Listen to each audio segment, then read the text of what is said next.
মানুষের জীবনে দুই ধরনের আবেগ থাকে যা চিরকাল তার সাথে বসবাস করে। প্রথম, স্বপ্ন। দ্বিতীয়, অজুহাত। মানুষ হাজার হাজার স্বপ্ন দেখতে পারে। আমাকে এই কাজ করতে হবে, আমাকে ওখানে ঘুরতে যেতে হবে, আমায় জীবনে এই অসম্ভব কাজ বাস্তবায়িত করে দেখাতে হবে, আদি ইত্যাদি। এবার ঠিক যেমন স্বপ্ন দেখেন সেইভাবে অজুহাতও খুঁজে নিয়ে আসেন।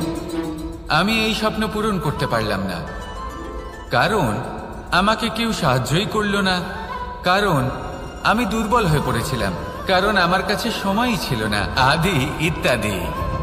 এবার সাফল্য এবং অসফলতার মাঝখানে এই ধরনের সংঘর্ষ হতে থাকে। সাফল্য তখন লাভ করা সম্ভব যখন আপনার স্বপ্ন আপনার অজুহাতের থেকে অনেক বড় হয়, আর অসফলতা তখন পাবেন যখন আপনার অজুহাত আপনার স্বপ্নের থেকে অনেক বড় হয়। আপনি যদি সাফল্য লাভ করতে চান তাহলে চেষ্টা করতে থাকুন, পরিশ্রম করুন। যদি অসফল হন তাহলে ভয়ভীত হওয়ার কোনো প্রয়োজন নেই। নিজের ভুল বুঝুন, তাকে শুধরে নিন, আবার চেষ্টা করুন। কিন্তু যদি নিজের জীবনে অজুহাত নিয়ে আসেন তখন স্বপ্ন কখনো পূরণ হবে না। আসুন আমার সাথে ভালোবেসে বলুন, রাধা রাধা। এমন কিছু রয়েছে মানুষের মনে, তাদের জীবনে এমন এক আবেগ যা সর্বজন বিদিত, যা সবাই জানেন যে উপস্থিত আছে। সেটাকে আমরা সমস্যা বলে থাকি। এমনিতে আমরা সকলেই জানি যে এমন কোনো গৃহ নেই যেখানে মৃত্যুর ছায়া পড়েনি, এমন কোনো বৃক্ষ নেই যার দ্বারা ওষুধ তৈরি সম্ভব নয়, এমন কোনো অন্ন নেই যা সময়ের সাথে বিষ বা অমৃতে পরিণত হতে পারে। এবার এই সমস্যাগুলি কোনো ব্যক্তির জন্য সমস্যা হতে পারে, কিন্তু নিজে থেকে এরা কোনো সমস্যাই নয়। এরা আসে আমাদের সাহায্য করতে, আমাদের কিছু শেখাতে। আপনি নিজেই দেখুন, পর্বতের শিখর থেকে কোনো এক পাখি পড়ে গিয়ে নিজের প্রাণ ত্যাগ করলো। সেটা কখন সম্ভব? যখন সেই পাখি ওড়ার চেষ্টাই করে না। তখন যখন কোনো ব্যক্তি জলে পড়ে যান এবং ডুবে গিয়ে নিজের প্রাণ হারান, এর সম্ভাবনা কখন বেশি থাকে? যখন সেই ব্যক্তি সাঁতার কাটার চেষ্টাই করেন না। তখন এই সমস্যা প্রত্যেকের জীবনে থাকবেই, কিন্তু এটা মনে রাখা প্রয়োজনীয় যে কোনো সমস্যা পরিস্থিতির কারণে সমস্যা হয়ে ওঠে না। এই পরিস্থিতি যখন আমাদের সামনে আসে আমাদের তা কঠিন মনে হয়, আমরা নতমস্তক হয়ে পড়ি, ভয়ভীত হয়ে পড়ি, তার সম্মুখীন হতে পারি না। তখন তা সমস্যার রূপ নেয়। দৃঢ় হয়ে দাঁড়িয়ে থাকুন সাহসের সাথে, এই পরিস্থিতিগুলির সম্মুখীন হন। দেখবেন সমস্যা কখন সাফল্যে পরিণত হবে আপনি জানতেই পারবেন না। আসুন আমার সাথে ভালোবেসে বলুন, রাধা রাধা। সময় যা সবকিছুকে সমান করে দিতে পারে, যা সব থেকে বেশি শক্তিশালী, সব থেকে বড় সম্পত্তি, সব থেকে বড় শিক্ষক এবং সব থেকে বড় সুযোগ। এই সময় যখন ভালো যায় তখন তা আপনাকে আমিত্বে মত্ত করে তোলে, অহংকারে নিমজ্জিত করে দেয়। আর যখন খারাপ হয় তখন দুঃখের সাগরে নিজের প্রতি ঘৃণাবোধে নিমজ্জিত করে। তাই এই সময় যা এত শক্তিশালী এক সম্পত্তি, এত মহান একটি ধন, তাকে এমনি এমনি নষ্ট হতে দেবেন না। এই সময়ের সাথে কি করবেন, কিভাবে করবেন তা ভাবতে গিয়ে এবং করতে গিয়ে সময় নষ্ট করবেন না। যদি আপনি এই সময় নষ্ট করেন তাহলে সময়ও নিশ্চিত করবে যে আপনার সাথে কি করা উচিত। তাই সময়ের সদ্ব্যবহার করুন আর আমার সাথে ভালোবেসে বলুন, রাধা রাধা। আমরা সকলে শক্তি অনুভব করতে চাই। এবার যদি আপনাকে জিজ্ঞেস করা হয় যে সবথেকে বেশি শক্তির অনুভব কোথা থেকে করা সম্ভব, তখন কেউ কেউ বলবেন পুষ্টিকর আহার গ্রহণ করলে, ব্যায়াম করলে, কেউ বলবেন ধন লাভ করলে, বন্ধুদের থেকে, পরিবারের থেকে, আদি ইত্যাদি। এইভাবে আপনি শক্তির অনুভব অবশ্যই করতে পারেন, কিন্তু সবথেকে বেশি শক্তির অনুভব যদি আপনি করতে চান তাহলে তা পাবেন শুধু একতার দ্বারা, সংগঠনের দ্বারা। যদি আপনাকে উদাহরণ দিই, নিজের এই হাতটাকে দেখুন, 5টা আঙুল রয়েছে। কোনো একটা বস্তুকে নিজের একটা আঙুল দ্বারা তুলে ধরার চেষ্টা করে দেখুন, বড়ই কষ্ট হবে। তখন আপনি বুঝতে পারবেন যখন এই 5টি আঙুল একত্রিত হয় তখন কোনো কাজ কতটা সহজ হতে পারে। এটাই হলো শক্তি, একতার। সব থেকে ভালো উদাহরণ যদি আপনাকে দিই তাহলে বাঁশি। এই বাঁশি থেকে অত্যন্ত মধুর সুর নির্গত হয় যা সবার মন প্রসন্ন করে দেয়। এই কথা সত্যি, কিন্তু এই বাঁশি আমি একটা বা দুটো আঙুল দিয়ে বাজাতে পারবো না। আমাকে প্রত্যেকটা আঙুল ব্যবহার করতেই হবে, তবেই এর থেকে মধুর সুর নির্গত হবে যা সকলকে প্রসন্ন করবে, ঠিক কিনা? ঠিক এইভাবেই যদি আপনি চান যে আপনার জীবনরূপী বাঁশি থেকেও মধুর সুর নির্গত হোক বা সবার মনকে প্রসন্ন করে তুলুক, তাহলে আপনাকেও জীবনে একতা নিয়ে আসতেই হবে। আপনি একাও কর্ম করতে পারেন, পথ চলতেও পারেন, সামনেও এগোতে পারেন, সাফল্যও লাভ করতে পারেন। কিন্তু যখন সকলে একসাথে এগোবেন, সেই পথে চলবেন, সেই কর্মই করবেন, তখন লক্ষ্যে অবশ্যই পৌঁছবেন, সাফল্য অবশ্যই লাভ করবেন। কিন্তু সেই সাফল্য এবং তার আনন্দর সংমিশ্রণটাই একটু অন্যরকম হবে। তাই জীবনে ঐক্যবদ্ধ হন, একসাথে মিলে এগোতে থাকুন, আর আমার সাথে ভালোবেসে বলুন, রাধা রাধা। জীবনে দুই ধরনের আবেগ রয়েছে যার কোনো মূল্য নেই। আমার কথার অর্থ এটা নয় যে এদের কোনো গুরুত্ব নেই, গুরুত্ব যথেষ্টই রয়েছে, শুধু এদের জন্য আপনাকে কোনো মূল্য দিতে হয় না। প্রথম আবেগ হলো আনন্দ, প্রসন্নতা। এটা আপনি যে কোনো জায়গায় খুঁজে পেতে পারেন যদি আপনি খুঁজে পেতে চান। আপনি কোনো পুষ্পের সৌন্দর্য দেখে প্রসন্ন হতে পারেন। বায়ুর কারণে যখন একটি বৃক্ষ শিহরিত হয় সেটা দেখে আপনি প্রসন্ন হতে পারেন। একটা ছোট্ট শিশুর কলরব শুনেও আপনি প্রসন্ন হতে পারেন। একটা ক্রন্দনরত বালককে হাসিয়ে আপনি প্রসন্ন হতে পারেন। সবকিছু আপনার উপর নির্ভরশীল। সেখানে আরেকটি আবেগ হলো দুশ্চিন্তা। মানুষ বড়ই দুশ্চিন্তা করতে থাকে। আজ আমি এই কাজ করেছি, সেই বিষয়ে চিন্তা। আজ আমি এই কাজ করতে পারিনি, সেই বিষয়ে চিন্তা। কাল আমাকে এই কাজ করতে হবে, সেই নিয়ে চিন্তা। আমি কি সেই কাজটা করতে পারবো, সেই বিষয়ে দুশ্চিন্তা। চিন্তা সর্বত্র রয়েছে, যার জন্য মূল্য দিতে হয় না। যত চান আপনি একত্রিত করতে পারেন। একটা গুরুত্বপূর্ণ কথা মনে রাখবেন, প্রসন্নতা জীবনের একটা নতুন সূত্রপাত। সেখানে দুশ্চিন্তা হলো জীবনের চিতার সমান। এবার এই দুটি আবেগ হলো মূল্যহীন, দুটোই আপনার সামনে আছে। কোনটা চয়ন করবেন আপনি, দুশ্চিন্তা নাকি প্রসন্নতা? সিদ্ধান্ত আপনারই। আসুন আর আমার সাথে ভালোবেসে বলুন, রাধা রাধা। ধন, সম্পত্তি, এগুলো আসলে কি? এগুলো শুধু সেই মূল্য যার দ্বারা আমরা কোনো কিছু অর্জন করতে পারি। এবার এই ধনের দ্বারা এই সংসারে অনেক কিছু লাভ করা সম্ভব, কিন্তু সেই সব কিছুই শুধুমাত্র ভৌতিক বস্তুই হবে, ভৌতিক সামগ্রী, ভৌতিক সুবিধা। অর্থাৎ আপনার কাছে যতই ধন থাকুক, তা আপনাকে শান্তির ঘুম এনে দিতে পারবে না, আপনাকে জীবনের বাস্তব সুখের অনুভূতি লাভ করাতে পারবে না। কারণ এগুলো ভৌতিক ধন, এ ভৌতিক বস্তুই অর্জন করাতে সক্ষম। বাস্তবিক ধন কি? যদি এই প্রশ্ন আপনার মনে আসে, তাহলে তার উত্তর আমি আপনাকে দেব একটা উদাহরণের মাধ্যমে। কখনো আপনি শুনে থাকবেন যে একজন পিতা আজীবন অনিষ্ট করেন, অনর্থ করেন, খারাপ কাজ করেন শুধু ধন অর্জনের জন্য। তিনি ভাবেন যে আমি ধন অর্জন করব আর নিজের সন্তানকে একটা উজ্জ্বল ভবিষ্যৎ প্রদান করব, একটা সুখ স্বাচ্ছন্দ্যময় জীবন দান করব। এবার সন্তান যখন জন্ম লাভ করে, তখন সে ভাগ্যের জোরে সেই ধন ভোগ করে। যেরকম সে পায় সেরকমই তার ব্যবহার সে করে। কখনো আপনি এটাও দেখে থাকবেন যে সেই সন্তান সমস্ত ধন নষ্ট করে ফেলে, আর সেই পিতা যিনি সমস্ত ধন সঞ্চয় করেছেন, যিনি সেই ধনের প্রভু, আজ সেই ধনের প্রহরী হয়ে রয়েছেন। এবার এরকম কেন হয়?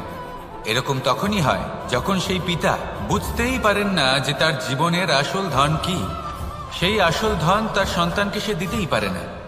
যদি পিতা তার সন্তানকে কর্মের জ্ঞান দিতে পারেন, উচিত কোনটা অনুচিত কোনটা সেই শিক্ষা দিতে পারেন, সংস্কারের প্রকৃত শিক্ষা দিতে পারেন, তবে সেটা ধনের থেকে অনেক বেশি গুরুত্বপূর্ণ।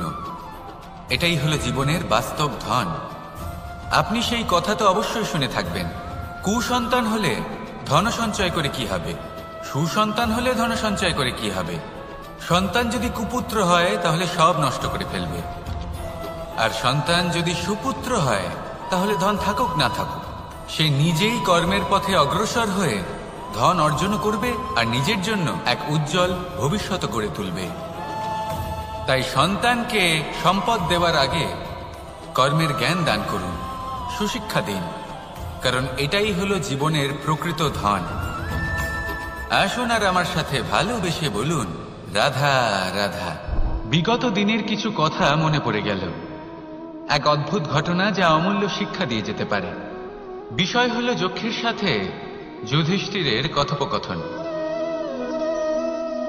একবার যক্ষ যুধিষ্ঠিরকে জিজ্ঞেস করলেন, ওনাকে বললেন যে আমার কিছু প্রশ্নের উত্তর যদি আপনি দিতে পারেন তাহলে আমি আপনার বাকি ভ্রাতাগণকে আবার জীবিত করে তুলব। সেগুলোর মধ্যে খুব গুরুত্বপূর্ণ আর কঠিন একটা প্রশ্ন ছিল, এই সংসারের সব থেকে শ্রেষ্ঠ আশ্চর্য কোনটি? এই প্রশ্ন আমি আপনাকে জিজ্ঞেস করছি। এবার কেউ বলবেন স্বর্ণ দ্বারা নির্মিত লঙ্কা, এটি হলো সংসারের সব থেকে বড় আশ্চর্য। কেউ বলবেন বরফে ঢাকা সেই পর্বত যা আকাশ স্পর্শ করে। কেউ বলবেন সেই সমুদ্র যার গভীরতা মাপা অসম্ভব ব্যাপার। কেউ বলবেন সেই বায়ু যা আমরা দেখতে পাই না কিন্তু তা আমাদের জীবন দান করে। সংসারের সব থেকে বড় আশ্চর্য কি, সেই প্রশ্নের উত্তর যুধিষ্ঠির দিয়েছিলেন, আর তা ছিল শ্রেষ্ঠ উত্তর এবং উচিত। উনি বলেছিলেন যে সংসারে প্রতিদিন কোনো ব্যক্তি জন্ম লাভ করেন আর কোনো ব্যক্তি মৃত্যুও লাভ করেন। এবার এই কথাটা সবাই জানেন, সবাই বোঝেন যে যখন জন্মেছি তখন কোনো একদিন আমিও অবশ্যই মৃত্যু লাভ করব। এবার যখন এই কথা প্রত্যেকটা মানুষ জানেন তখন কেন প্রত্যেক মানুষ এই চিন্তায় থাকেন, এই নিয়ে কষ্ট পান, এই নিয়ে ব্যাকুল হয়ে থাকেন যে উনি একদিন মৃত্যু লাভ করবেন, তার থেকে দূরে পালাতে চেষ্টা করেন। বলেন যে আমি মৃত্যু লাভ করতে চাই না। কেন? যেখানে কোনো না কোনো দিন এটা অবশ্যই হবে। এ হলো ব্রহ্ম সত্য। এই যে ব্যাকুলতা, এই ভয়, এই যন্ত্রণা, এই চিন্তা তার মনকে বাঁচতেই দেয় না, এই জীবন অনুভবই করতে দেয় না। সেই জন্য এই চিন্তা, ব্যাকুলতা, ভয় এসবের কি লাভ? কোনো লাভ নেই। সেই জন্য যতক্ষণ জীবনযাপন করছেন প্রত্যেক মুহূর্ত যেন শ্রেষ্ঠ হয়, আনন্দময় হয়, প্রেমের দ্বারা পরিপূর্ণ হয়, সেই চেষ্টা করুন। চেষ্টা করুন যাতে আপনি যে কাজ করছেন তার দ্বারা যেন অন্যের মঙ্গল হয়। এই প্রচেষ্টাই আপনার জীবনকে প্রসন্নতা আর প্রেম দ্বারা ভরিয়ে তুলবে। এই মন সুপ্রসন্ন হয়ে বলবে রাধা রাধা রাধা রাধা। আপনারা হয়তো ভাবছেন কি আশ্চর্য ব্যাপার, প্রত্যেকবার আমি কথা শেষ হওয়ার পরে রাধা রাধা বলি। এইবার আমি আগেই বলে দিলাম। কারণটা কি? কারণ হলো অত্যন্ত বিশেষ। প্রত্যেকবার কথা সমাপ্ত হবার পরে আপনাদের সবার মধ্যে ভালোবাসা বিতরণ করতে চাই, তাই রাধা রাধা বলি। কিন্তু এইবার এই নতুন এবং বিশেষ সূত্রপাতে প্রথমে প্রেম বিতরণ করা অত্যন্ত আবশ্যক। এবার একটা বিষয় আছে যা জানেন হয়তো সকলেই, কিন্তু বুঝতে খুব কম জন পারেন। এই প্রেম, এই আনন্দ, এই সকল কিছুর সূত্রপাত হয় নিঃস্বার্থ আবেগের দ্বারা। ঠিক যেমন একজন মাতাকেই দেখে নিন। যখনই একজন মাতা সন্তানকে জন্ম দেন তখন এই সংসার ভুলে যায় যে তার জন্য এটা একটা নতুন জন্ম। কারণ একজন নারী তখন একজন মাতৃরূপে নতুন ভাবে জন্ম নেন। একজন নারী স্ত্রী ও গৃহবধূ রূপে কিছু অধিকার লাভ করে থাকেন, কিন্তু তিনি যখন মা হয়ে যান তখন তিনি শুধুই দান করতে শেখেন। নিজের সন্তানের জন্য কত কিছুই না করেন, তাকে বাৎসল্যের সাগরে ভাসিয়ে নিয়ে যায়। এই সংসারে রাজকুমার জন্ম নিতেই পারেন, তাকে রাম এবং লক্ষ্মণ কিন্তু মায়েরাই বানিয়ে তোলেন। একজন গোয়ালা জন্ম নেয়, তাকে দ্বারকাধীশ একজন মাই বানিয়ে তোলেন। পিতা হলেন সেই পর্বত যার একটা অংশ হলো তার সন্তান, কিন্তু মা হলেন সেই শিল্পী যিনি একটা পাথরকে খোদাই করে এমন এক মূর্তি গড়ে তোলেন যাকে সকলে পূজনীয় মনে করে। তাহলে স্মরণ করুন সেই সকল মুহূর্ত যেগুলি আপনি নিজের মাতার সাথে অতিবাহিত করেছেন। অনুভব করতে পারবেন যে কিভাবে এক মুহূর্তেই এই মন প্রফুল্ল হয়ে ওঠে। এবার এর কারণ কি? এর কারণ হলো এই জীবনের আসল দ্বারই হলো মমতা।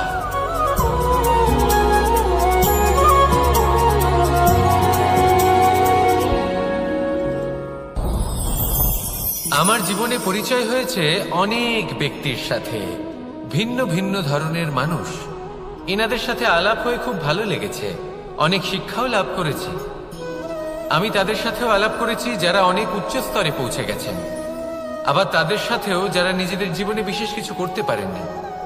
তাদের সাথেও পরিচয় হয়েছে যারা সফল, আবার তাদের সাথেও যারা অসফল। এবার এই সবই একই রকম মনে হয়। এদের মধ্যে পার্থক্য শুধুই মানসিকতা। যখনই কোনো অসফল ব্যক্তির সাথে পরিচয় হয়েছে, তখনই দেখেছি তাদের কাছে সবসময় একটা অজুহাত রয়েছে যে কেন তারা সফল হতে পারেননি। কখনো তারা দোষ দিয়ে থাকেন তাদের ভাগ্যকে, তাদের পরিস্থিতিকে, দোষারোপ করতে থাকেন তাদের মাতা পিতাকে, আত্মীয়দের, বন্ধু বান্ধবদের। কোনো না কোনো অজুহাত সবসময় এদের কাছে থাকে যে কেন তারা সফল হতে পারেননি। সেখানেই যখন সফল ব্যক্তির সাথে পরিচয় হয়, তাদের কাছে সবসময় একটা কারণ থাকে যে কিভাবে এই সমস্যাগুলির ঊর্ধ্বে উঠে সাফল্য লাভ করা যায়। আর সেই কারণ হলো যে যাই হয়ে যাক না কেন, সাফল্য লাভ করতেই হবে। যতই সংঘর্ষ করতে হোক না কেন, যতই সমস্যা আসুক না কেন, সফল আমাদের হতেই হবে। এটাই পার্থক্য মানসিকতার। সত্যি কথা বলতে আপনার আজকের এই মানসিকতা হলো আপনার আগামী ভবিষ্যতের ইমারতের ভিত। এই মানসিকতা যতটা প্রবল হবে, যতটা শুভ হবে, আপনার ভবিষ্যৎ ততটাই বিশাল এবং সুন্দর হবে। তাহলে সমস্যার উপর নয়, সাফল্যের উপর মনোযোগ কেন্দ্রীভূত করুন, জীবনে এগোতে থাকুন, আর আমার সাথে ভালোবেসে বলুন রাধা রাধা। অ দিয়ে অন্ত, আ দিয়ে আরম্ভ। এই দুইয়েরই রাশি সমান। যদি আপনি মন দিয়ে দেখেন তবে দেখবেন এদের সম্পর্ক খুবই নিবিড়। কিভাবে? যখন কোনো কিছু শুরু হয় এটা নিশ্চিত হয়ে যায় যে তা সমাপ্তও হবে। আরম্ভই যদি না হয় তা সমাপ্তও হবে না। যা আরম্ভ হয়েছে তার সমাপ্তি হলো অবশ্যম্ভাবী। এটাই হলো প্রকৃতির নিয়ম, একে এড়ানো যায় না। এবার এই কথা আমরা সকলে জানি। এবার মানুষ কি ভাবে যে সমাপ্তির পরে কি হতে পারে, এর উত্তর তাদের কাছে নেই। তাদের উচিত অন্য কোনো বিষয় ভাবা যা বেশি গুরুত্বপূর্ণ। এবার মানুষ এটা জানে না যে মৃত্যুর পরে কি হতে পারে, কিন্তু এই কথা অবশ্যই জানে যে জন্ম থেকে মৃত্যু পর্যন্ত এই সময়, যাকে আমরা জীবন বলে থাকি, এই সময় আমরা কর্ম করতে পারি। এই কথা তো আমরা জানি। তাহলে এমন কি কর্ম করা যেতে পারে যা আমাদের সমাপ্তির পরও আমাদের প্রাসঙ্গিক করে রাখতে পারে, এই বিষয় ভাবা উচিত। যে জন্মগ্রহণ করেছে তার মৃত্যু হবেই, এটা সাধারণ বিষয়। কিন্তু ইতিহাস আজও সেই সকল মানুষজনকে স্মরণ করেন যাদের এই সংসার তাদের মৃত্যু নয়, বরং তাদের জীবনকালে যে কর্ম তারা করেছেন তার দ্বারা মনে রাখেন। সেই কর্মের কারণে এই সংসারে তাদের নাম, তাদের কর্ম, তাদের ব্যক্তিত্ব, তাদের কীর্তি অমর হয়ে থাকে এবং থাকবে। আপনার কাছে এতটা সময় নেই যতটা আপনার মনে হচ্ছে আপনার কাছে আছে। সেই জন্য যত শীঘ্র সম্ভব শ্রেষ্ঠ কর্ম করুন, যতটা পারবেন ততটা অধিক সুকর্ম করুন। এই সংসারে নিজেকে অমর করে তুলুন আপনার মৃত্যুর পরেও, আর আমার সাথে ভালোবেসে বলুন রাধা রাধা। দীপাবলি আমাদের সবথেকে বড় উৎসব। শ্রীরাম রাবণকে পরাস্ত করে 14 বছরের বনবাস কাটিয়ে আবার অযোধ্যায় ফিরে এলেন অমাবস্যার রাত্রে।